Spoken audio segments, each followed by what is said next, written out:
চলে এসেছি আমাদের নিউ রুমে। বাবা তুমি কেমন হ্যাপি হ্যাপি বাবা? এই দেখো আমার ছেলে ঝাড় দিতে শুরু করে দিয়েছে। ও আমার অনেক কাজ করে দিচ্ছে আর এখন আমি ঝাড়টা নিয়ে রেডি, কাজ করতে হবে। চলো, ঘর বাড়ি তো পরিষ্কারই আছে, বেশ সুন্দর, বেশ পছন্দ হয়েছে। আর এই যে আমাদের জিনিসপত্রগুলো, এই যে রুম আর এই যে ব্যালকনি। চলো একটু ঝাড়টা দিয়ে। ঘর ঝাড় দেওয়া হয়ে গেছে কিন্তু ঘর মোছাটা আর কেনা হয়নি এখনও, তাই ঘর না মুছেই বিছনাটা পাততে হবে। কিচ্ছু করার নেই, নিচেই পাততে হবে, কারণ বেড কেনা হয়নি বা গদি বলো কোনো কিছুই কেনা হয়নি।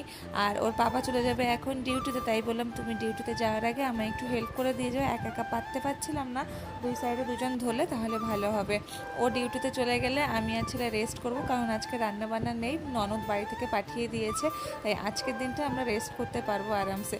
ওর পাপা ডিউটি চলে যাবে, তারপরে আমি আর আমার ছেলে দুজনে মিলে ঘর বাড়ি যা গোছানো সেই কাজগুলো করে নেব। এই দেখো আমাদের জিনিসপত্রগুলো সব এলোমেলো রয়েছে।